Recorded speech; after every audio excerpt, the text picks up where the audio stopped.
Hello, everyone. Welcome to another episode of InEvent Talks.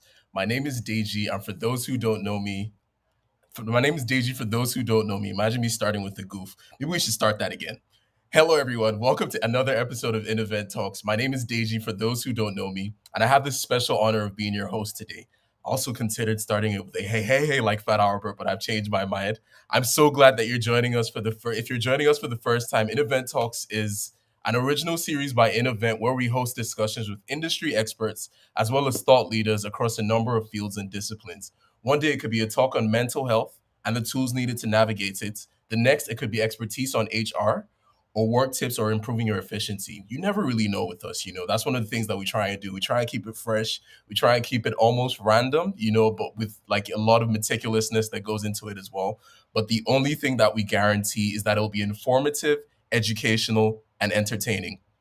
Now, in today's InEvent Talk, we will discuss diversity, which is a very interesting topic. Our topic is called Getting Serious About Diversity and Its Real Value. So, we're going to be discussing diversity and its real value.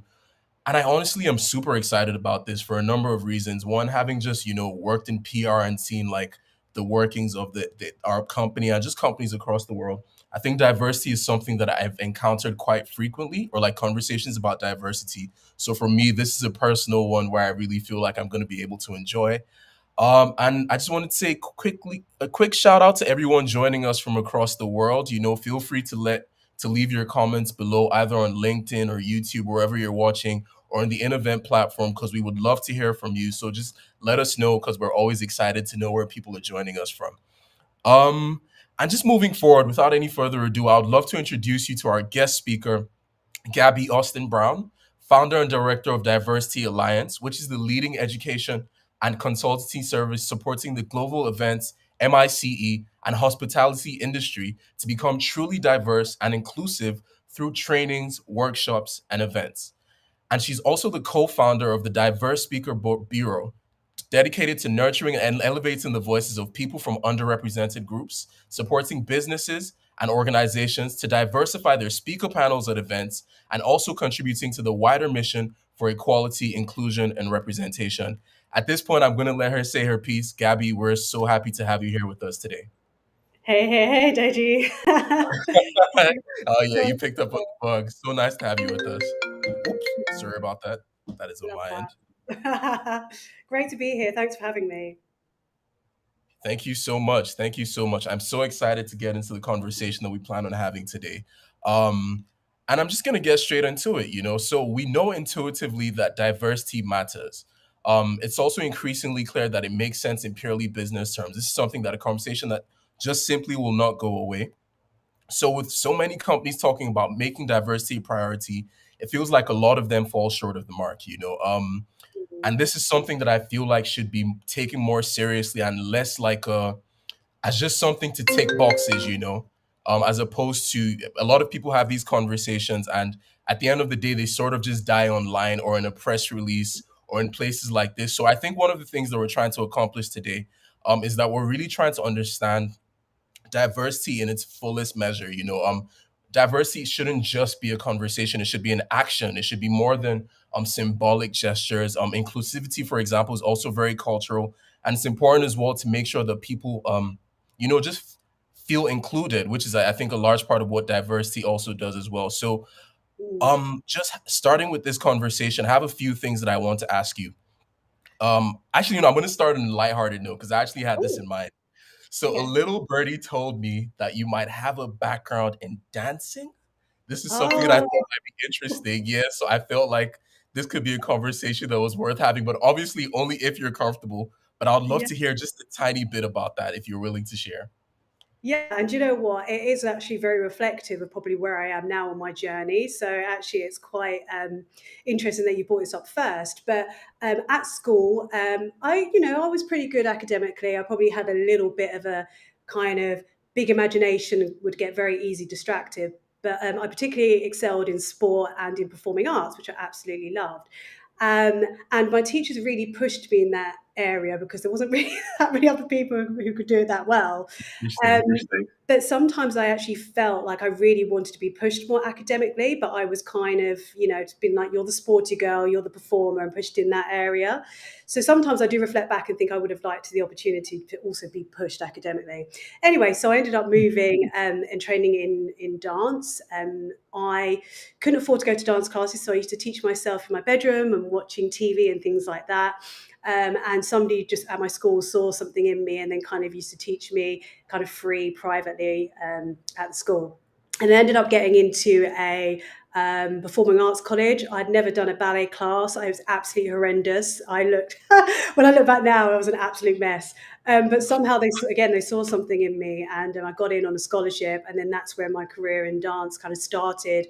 And I've had really varied career in dance, from very much a commercial kind of perspective, when it was very hip to be like mixed race in the dance scene. It was a good time for me. And then also I moved into more contemporary dance later in life, and then like Bollywood and belly dance and all sorts. So real massive, kind of like across the spectrum. And I also used to teach dance performance as well, which ended up leading into me doing a master's in community dance, because what I recognized was, if I hadn't been lucky enough to get the opportunity to perform because people saw something in me from a physical perspective, I would never have had a chance to dance, perform and express.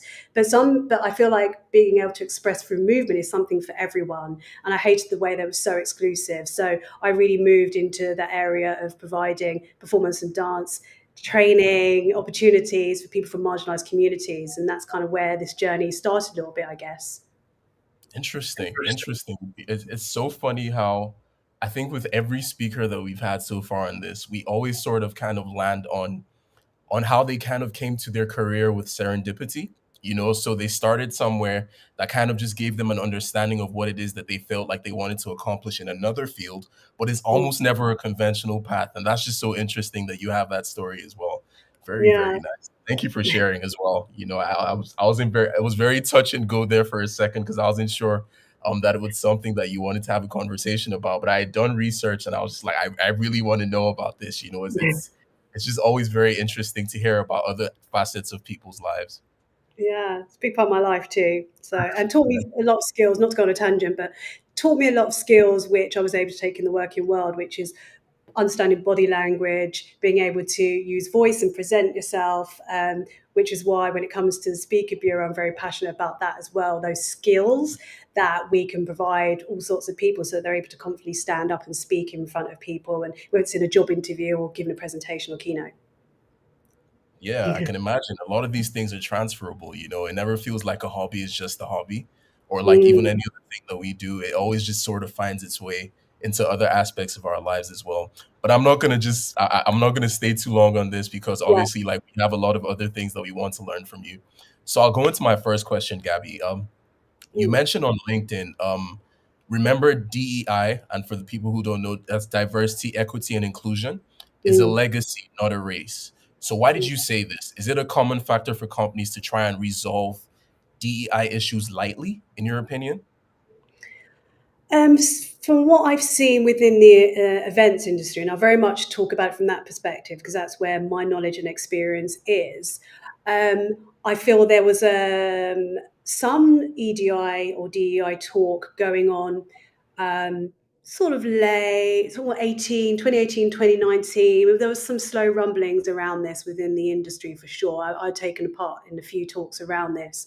And then obviously things were galvanized a lot more after what happened to George Floyd in 2020. And then obviously the protests around racial inequality. So there was the industry felt like they had to answer this kind of respond to this racial inequality in some sort of way. So kind of almost panicked a little bit. Thought, God, what are we going to do? What are we going to do? So there's a little bit of rushing and panicking to address EDI issues, whether that was racial inequality or whether that was um, supporting LGBTQ or understanding about neurodiversity. There was this huge rush to feel like to demonstrate to stakeholders, to their audiences, to their peers, to their employees, colleagues, etc., that this was something they cared about. But I think a lot of organizations didn't realize, and still don't, quite honestly, that there's a foundation work that needs to happen. We need to build these foundations to really be able to then successfully build EDI strategies that are going to have longevity for that. And the legacy really is about, if you really want to have an EDI legacy that continues after you're gone, after you've either left your role, left the company, or many years in advance, then those building blocks and foundations need to be there. And that needs to come from education, taking the time to have the education, to have training, to understand biases and things like that. And I think a lot of organizations and individuals try to skip that step and move straight to the end goal. It's like, well, we want some visual representation, you know? Yeah, fair enough. I see that. Almost kind of like how, I don't know if when you have the pamphlets for school, it's just like they show the diversity in pictures, like you said, with visual representation.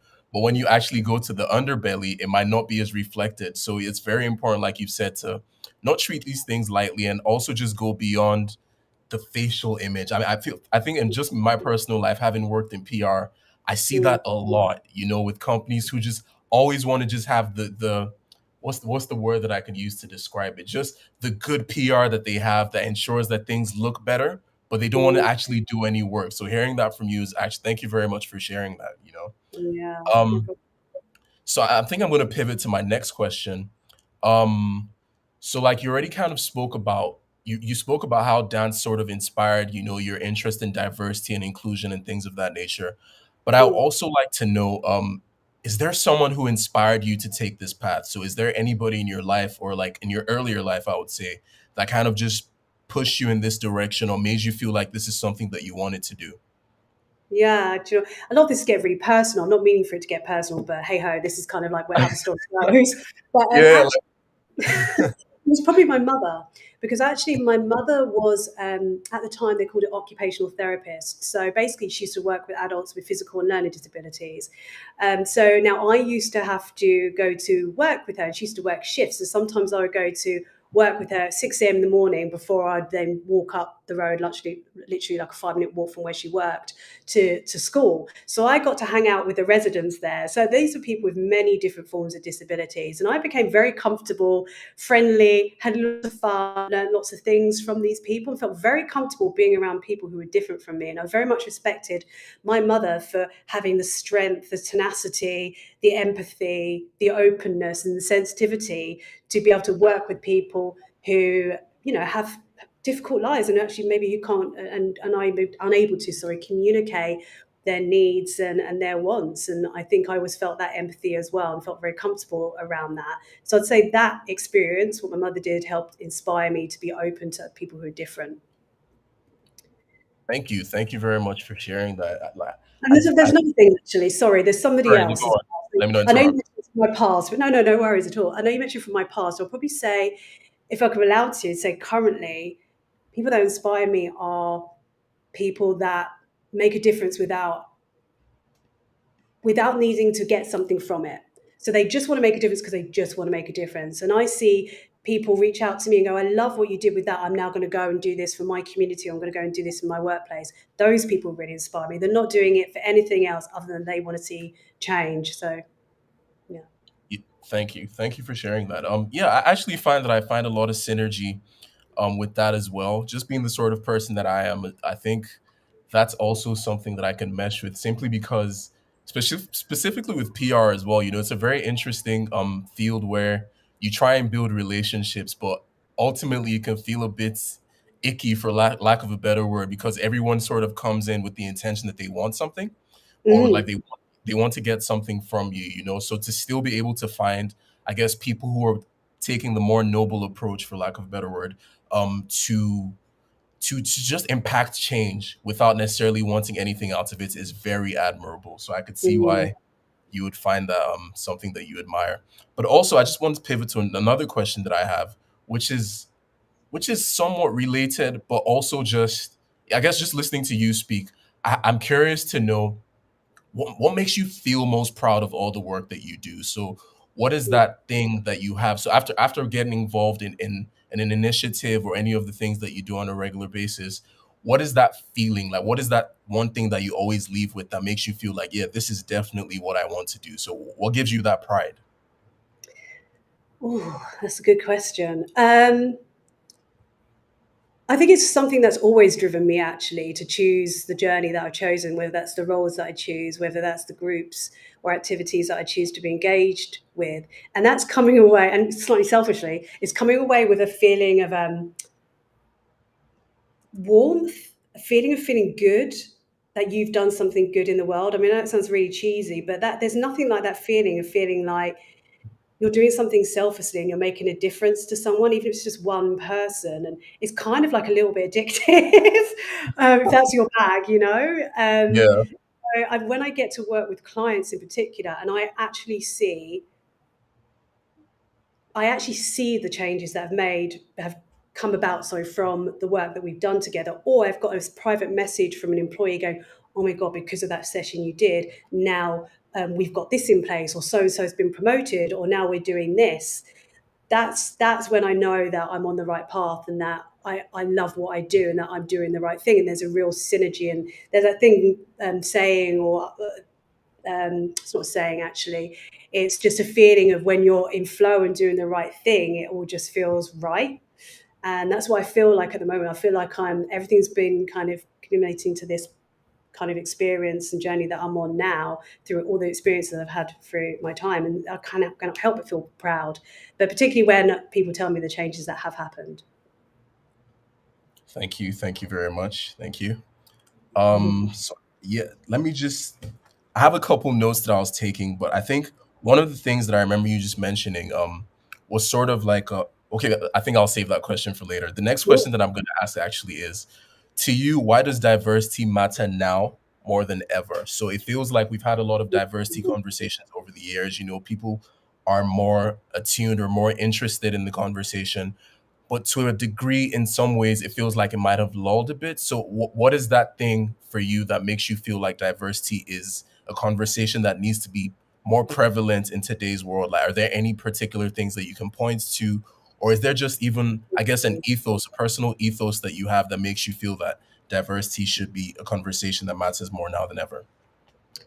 I think it's so important in the times that we are living in now, because we look at the world, it's so split. There's so much divisiveness that's happening. People being put into groups, and like, you believe this, you support this political party, you you believe in sustainability, you don't care about sustainability. You know, I just feel like everyone is so divided, and because we're not even really in person as much anymore, having these conversations kind of free flowing and naturally without things kind of always being structured online, I feel like we're further apart than ever. And the conversation about diversity and inclusion is so important now, because we need to start bringing people together. Because if we care about sustainability, and when I talk about sustainability, it's not just obviously climate change and climate emergency, which is incredibly important, but part of that is social sustainability. Part of that is people, because if we're not joining together and understanding and showing empathy for each other and supporting each other, how are we actually going to save our planet, as it were? If we're also divided and concentrating on our own things and arguing with each other,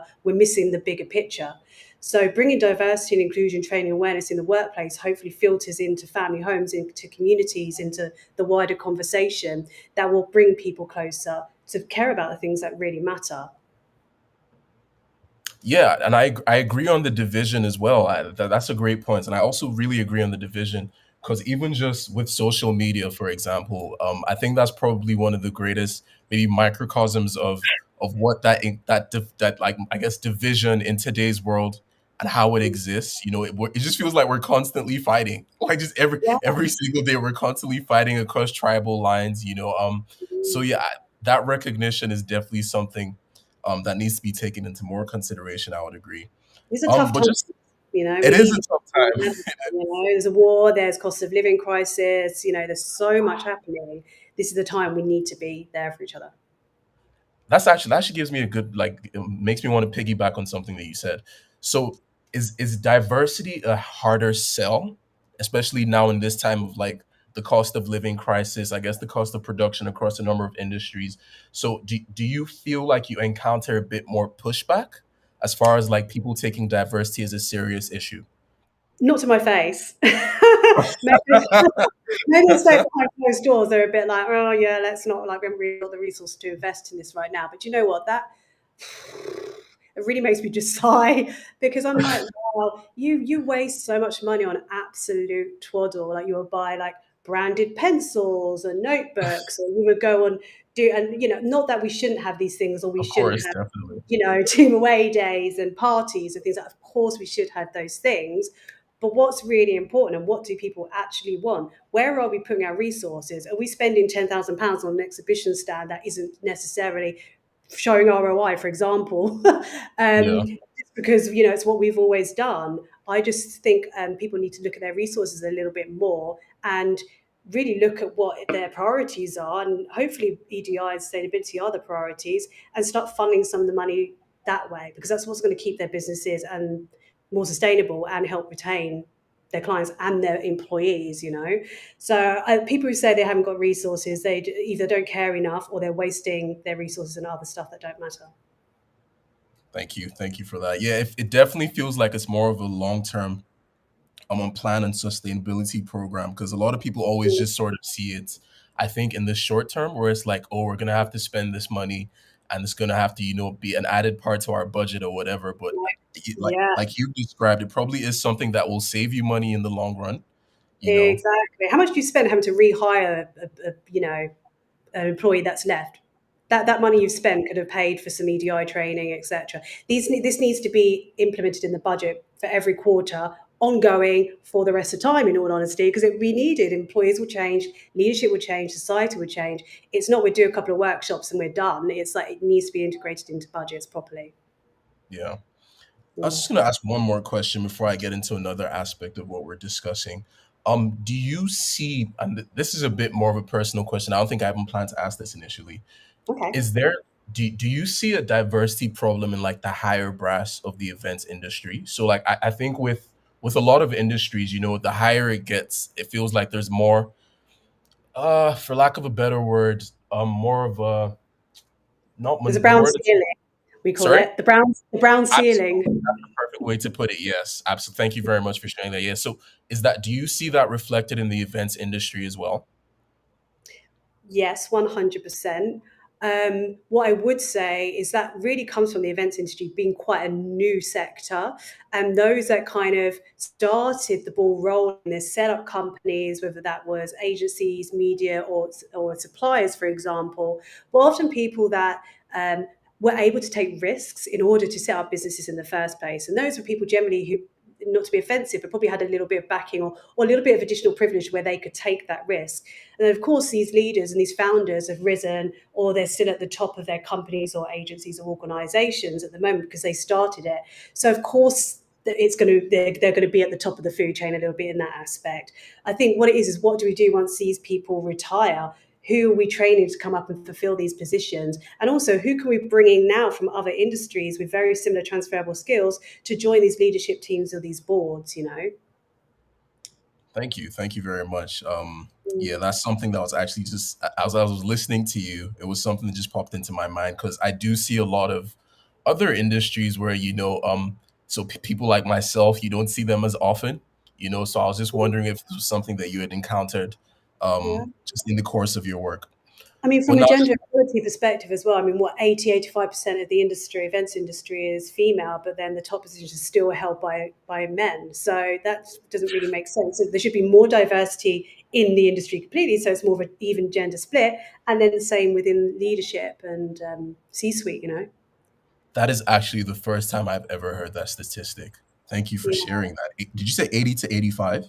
Do you know what? Well, I've read different reports. One said 90, one said 80, so I'm going in the middle with 85. Yeah, yeah. That is that's that's It's something that interesting. definitely. Sorry. It's interesting, isn't it? Very, very. I'd never actually considered that, and for most of the people to still be men that feels like an aberration and definitely something that needs to be corrected. But I'm going to just pivot to the next question that I have, and also just listening to you speak about a couple social issues that happen. Mm, So I guess since 2020 and like with the death of George Floyd, the emergence of the Black Lives movements, the fallout of COVID-19, we've mm, experienced a lot of just significant sudden changes in society. And I would say also like a noticeable acceleration in people's awareness of just like the inequalities in the system. So about the conversation that we are having before, people are definitely way more aware that they were in past years. And I guess those positions of power began to realize that whole sections of society were being excluded. People got louder. More of these movements started to gain traction and momentum. And that also kind of realized that there was for us that. So I guess ultimately we all realized that we needed to make some significant changes. So just Mm. piggybacking off of that, I wanted to ask: have you noticed any like noticeable changes in terms of DEI after these events? Like, do you feel like these events have actually had, like real impact as far as like DEI is concerned? I definitely notice a lot more, as you were saying, awareness and conversation about these topics. People, I think, are getting a little bit more comfortable talking about these topics, and also sharing their own stories, which has been amazing. And particularly during, obviously, when we were in lockdowns, we had more time. We were able to talk and discuss these things more. But what I see a little bit, well, a lot of actually, is that there's a lot of talk and not a lot of action going on. And there's a lot of performative allyship. And what I mean by that is that people are happy to jump on a cause and say that they support cause, but if that cause or actually doing something to change for that group of people, minority or underrepresented group, for example, affects them in any way, they're not actually going to do anything about it. They're happy to say, I care about this, but not if it means that they have to lose something Yeah, to go about this topic. So that is, I think, the majority of people actually, in all honesty. I don't know if that's yeah. answered your question actually, but yeah. No, it And does. there It is stuff does. going there is stuff going on, and there's people doing great things. And I've definitely worked with a couple of event exhibitions where we've launched like people and culture hubs, where community groups that are supporting diversity and inclusion issues or underrepresented groups are getting to meet event professionals, suppliers, planners, etc., and actually talk about issues. We're seeing a lot more writing about it in industry media and industry press. There is stuff going on the out on the, in the larger kind of forms and larger pictures. But if you go into each organisation bit by bit, I'm not sure like so much is happening. And I think people feel a little bit confident and like there is change going on because we are seeing the articles, we are seeing things happening in the big events and exhibitions. I think it's fooling people a little bit into thinking there's a change happening, and there's not Yeah, as much as we think. I definitely agree. It feels like we often get just enough where it feels like, oh yeah, this person is doing a lot of things. So obviously, a lot of other people can be traced to this person. But the more you look at it, it feels like there are a lot of anomalies. It feels like they don't actually have a lot of people don't actually fill these positions. So it's just like you have enough just to make it seem that way, kind of like with the example that I gave previously about the pamphlets that you get. So you have a picture of a black person, or you might have a bunch of women on the pamphlets and things like that, but the actual change is missing. So thank you for sharing that. I mean, And I hoping did depressing go or accusatory. Hopefully, I'm not sounding really depressing or accusatory, but I think Honestly, no, it I don't is think it does. I don't think it that does. This is the reality of the situation. And I was hoping for a tough conversation, actually. And I wanted to ask something a bit more pertinent, but I think I'll probably save that for a later conversation because it could be a bit more controversial. But just oh, moving, yeah, just moving a bit in another direction, and I guess like a lighter, just in a lighter, more light-hearted way rather. What mm, positive aspects can we highlight by having a diverse culture? So if we're having a conversation with like the higher brass of a company, for example, and we're speaking to them and saying that this is what you can do, we already kind of spoke about sustainability as one. You could go a mm. bit more into that if you wanted to, but what positive aspects do you think we can highlight by just having a more diverse culture across most organizations? Well, it's an interesting question. I mean, I think some of the positivity that we're seeing coming out of more awareness around EDI and inclusive workplaces is that people now do feel more comfortable to speak openly about what their needs are within the workplace. Whether that's what their cultural needs are, so whether that is when they need to have time off for their religious holiday, for example, whether that is about somebody's neurodiversity needs, whether that is whether that's a woman going through perimenopause or menopause, these things were not being discussed in the workplace, and therefore workplaces weren't being adapted to suit their people. It was very much about productivity, operations, strategy, and less about the people. So I think that diversity and inclusion kind of culture and the benefits of that in the workplace means that you're going to have a happier workforce who are going to be even more productive and more creative and more innovative. So actually, not only people are going to enjoy their workplace more and feel more comfortable, but the business is also, as you mentioned earlier, their bottom line is actually going to improve in itself. And I think that's what's come out of it is people feeling more comfortable from an individual perspective to share. Thank you for sharing that, Gabby. Thank you very much. Just not to take too much of your time because I feel like we're kind of running a bit, and I would love to ask some questions from the audience, but I'm going to ask you maybe two more questions, or maybe Okay, about three more questions, and then we I'll can try and keep wrap it up. Sorry? brief. I'll try and keep it brief. Sure. No, honestly, I'd love you to go on because we still have a little bit of time, but it's also just to ensure that people can ask us questions as well. So, in your opinion, what is the way forward, and how can we personally and professionally contribute to a greater awareness of the importance of diversity? So, even on just like a macro level, as like a micro level rather, as an employee, are there any things that I personally can be doing? And I guess just opening it up to a macro level as well, like how can we contribute to a greater awareness of the importance of diversity? I've spoken about this. I spoke about this on a stage quite recently, actually, on how does I can't remember the title of the talk, but something like how can the events industry take personal responsibility?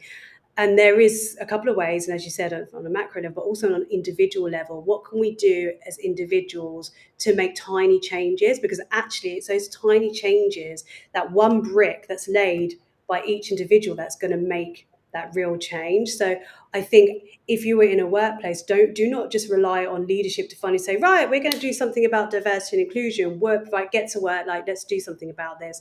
Actually, maybe do some of your own research on a cause or something that you care about, or perhaps you have your own needs that you feel like the workplace needs to be addressing that might also benefit others, and bring that to your manager, bring that to your HR, bring that to your senior leadership, and get the conversation started.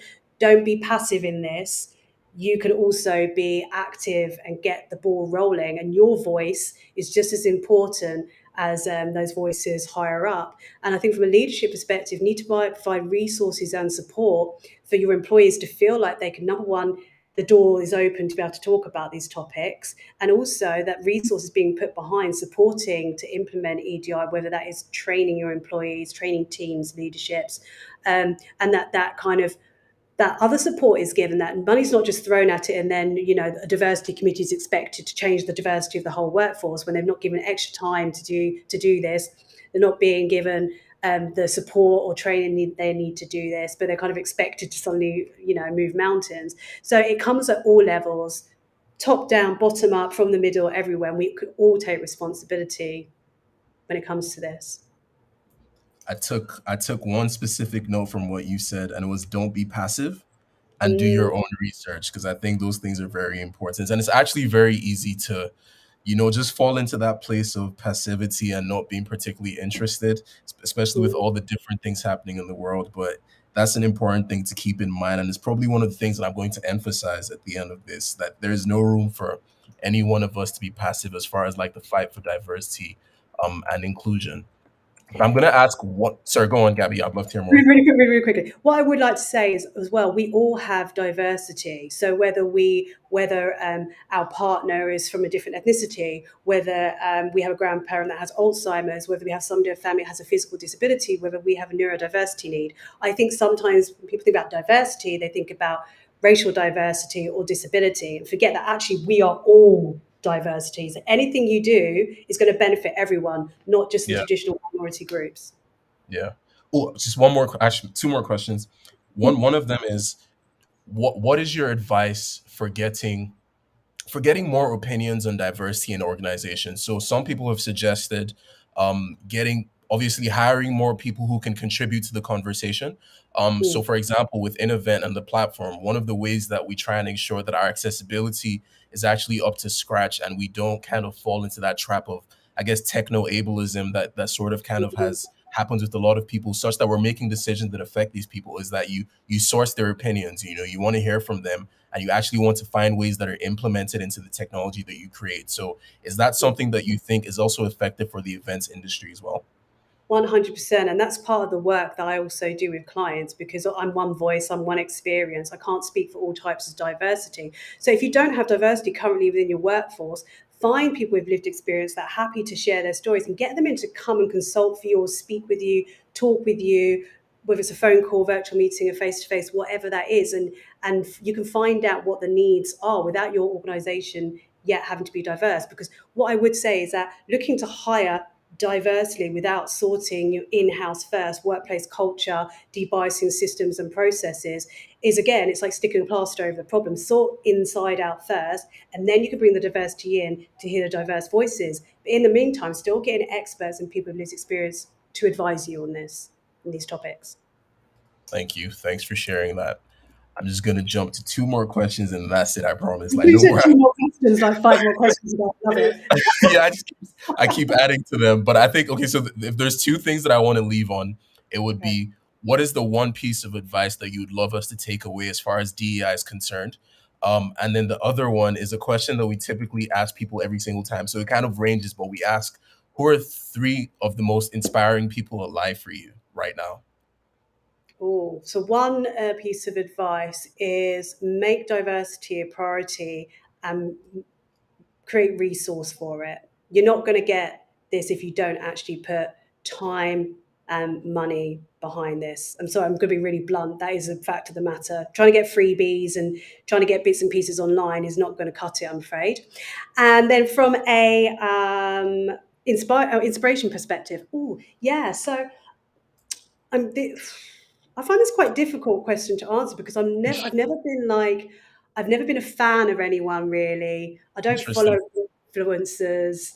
Um, so I always find this question really hard. And I think I'm going to go back to a response I gave earlier, is that it's when I see people around me doing things that are changing the world.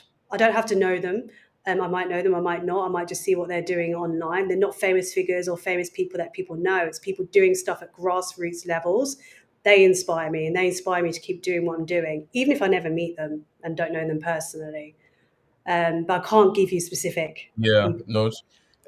Either way, it always opens up to a good answer. In the past, we've asked people, what are three books that inspired them in their life, and some people have the books at the side, some people can't remember. But it's just one of those fun questions that either way, we just like the response that we get. So trust me, that answered it as well as could possibly be imagined for us. So now I'm gonna just ask a couple questions from the audience. So this isn't me. I know I said I was gonna stop asking questions. This has nothing to do with me. This is totally on the audience. So we have Georgina. Thank you, Georgina, for asking a question. And she says, how would you explain to a client the value and importance of being inclusive at events, in particular where they may not be willing to spend additional cost to accommodate? So you kind of have answered that as well, but just to kind of like recap for Georgina, maybe she missed it, or but just might just want a bit more of an expansion on the topic. How would you explain to a client the value? So, yeah, this is an interesting one, because if people don't want to hear the value, they don't want to hear the value. Mm, So, what I would say is actually make it so that they almost don't have a choice. So you've got a interesting. policy and a statement of the way that you work with clients, suppliers, and people around you, and say, we, in order to obviously work with, and obviously we don't want to alienate people, there's a way of doing this. I'm just being quite to the point and Yeah. blunt. But you're saying these are our policies around EDI. This is our statement. These are our EDI goals. We would love to work with you for you to be part of these goals. And this is our mission. Are you ready? Do you want to kind of join us on this journey? I would bring them into that and even include them sometimes in some of the education pieces. I mean, at the end of the day, if you're knowledgeable as an organization, which you should be if you do the training, you can then sell that to your clients. But you need to do the training and understand first that you're able to sell the value to the client. And I know that's not asking your question. I could say, oh, it's going to increase your bottom line. Oh, it's going to help you attract employees. I could say all that stuff. I think everybody's heard all of that stuff before, to be Yeah. honest. I think it's about the education piece and about us as companies and organisations taking a stand and saying we don't work with suppliers or clients who don't meet our policy or standards. And I know it's hard. I know that's like you could lose business. And I know some people have lost business by saying that. But everyone will be back. They'll be back in the time, you know. That's the way of saying it and being harsh like I just was. But you know your friends. The best No, way to we definitely appreciate the candidness. Honestly, we do. This is part of the reason that we have these conversations, to get those types of reactions. If it was all just scripted and just and I guess scripted and just generic, it wouldn't really have an impact. So thank you very much for feeling comfortable enough to share that. I'm going to take one more question from the audience, and that's, oh yeah, I love this one actually. Thanks, Angelica, for asking this. She says, "Is there an event you can tell us about that was really inclusive?" So an event that you're very impressed by in terms of like what it did for accessibility and just ensuring that it dragged everyone along, and then everyone was, I guess, represented in the event. Yeah, do you know what? I say this all the time when I'm talking about inclusivity and accessibility in events.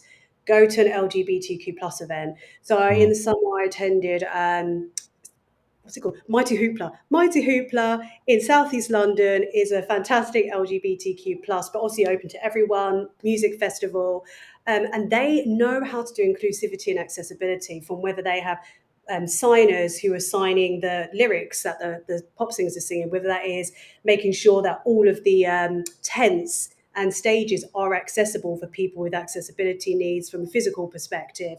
The way that they address with pronouns and identifying genders, the way they make everyone feel included comes really naturally to the LGBTQ plus community. So they're research those sort of events, Pride, because they know how to do it and do it really well. And there's no reason why these principles can't be integrated into a conference or a corporate event. So that's my advice around that. thank you very much. So that's one of the things to take notes from Mighty Hoopla and see what it is that they do well. I Well, if have you it like written babes or cheesy pop stars, it's a fun one. Fair enough, and thank you very much for sharing that. So at this stage, I think we have come to the end of our conversation. Just to kind of give a quick recap of the couple things that I think stuck out to me. We can all do our parts. We shouldn't be passive. I said I was going to emphasize on that, and I wanted to again. And then I think one of the foods for thought that you shared as well is how in the events industry, for example, women make up to about 85% of the entire industry, yet they're not particularly reflected in the higher positions. So I think that's something that we should also take into consideration, because that to me is just an insane statistic. So thank you very much for sharing that. And also just for the wonderful conversation, Gabby. Like, this has been insightful. This has been inspiring. There's so much that I've been able to gain from this personally. My notebook is Yeah. full, and thank you for taking the time out just to speak to us. We honestly appreciate it. I'll just really, really, really, really quick share is there is this is what okay. Oh, okay. There might be one more question, actually. Oh, yeah, nice. Thank you very much. Thank you very much for sharing the question, Marion. I hope I'm not butchering your name. And he says, I hope there's time for one more. Yes, there is. There is. What are the go-to places, resources, social media channels to expand on knowledge and advisors, experts for DEI? So, what are the go-to social media places and channels to expand on knowledge for DEI? Oh wow, that's like a huge question. Diversity Alliance, obviously, that's what we do. We do education and training. We do consultancy. We do different campaigns every month for different diverse groups, so we can hear the lived experiences of people who are actually in the industry, and it's not theoretical. It's actually coming from people's real experiences and what tips and advice they offer. It depends. Do you know what? There's so many different diverse groups out there. So generally, what I would do is hone in on a particular kind of diversity issue you want to focus on, whether that is racial inequality, so looking at things like the Black curriculum, Black and events and things like that, or whether you want to look at companies that focus on accessibility, disability, like Purple Goat. There's so many out there for different diverse groups. It's really hard to sort of Yeah. yeah, I could say them all if you know what I mean. Yeah. But they definitely keep an eye on Diversity Alliance social media pages where I'm always sharing resources, tools, tips, and also HR pages and HR websites. Forbes do great articles around EDI. I mean, there's so many different places you can find this information. But for event industry specific, I'm going to say me, of course. And is that Diversity Alliance across all social media channels? It is, yes. Twitter, at diversity_alliance, and Instagram, yeah, and Diversity Speaker Bureau as well. Sure, Pop me an email as well, and then I'm like happy to share bits and pieces. But sure. I need more specificity. I need to be specific with exactly what you're looking for because this is Fair so. enough. So please feel free to reach out to Gabby and also check out the Diversity Alliance social media pages for just bits and pieces on the things that you can do to improve your strategies and just your knowledge base of diversity and inclusion.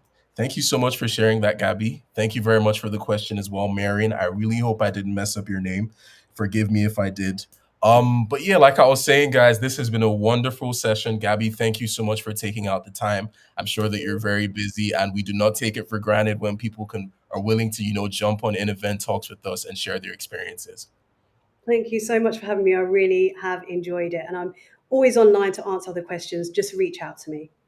Definitely, definitely. I'll definitely be connecting on LinkedIn after this, and I'm looking forward to just learning a bit more, because this is a conversation that should never die. It should never die, and it should never just be on a symbolic level as well. I really want to see, what impacts and real change actually come from stuff like this, and also Diversity Alliance and all the different people doing great work in that market. I'm not the markets or in that sector. But thank you so much, Gabby, once again. And thank you to you who have joined us from all over the world, whether on LinkedIn, whether on YouTube, whether on the InEvent platform. We are grateful to have you guys as always. It is always inspiring. It is always enjoyable. It's always educative. And I know I've definitely taken something from this. We hope to see you again at our next InEvent talk. But until then, have a wonderful time. And please be looking out for us. I assume the next one is going to be next week, but we will be sure to let you know. But until then, like I've said, have a wonderful day, and we will see you soon.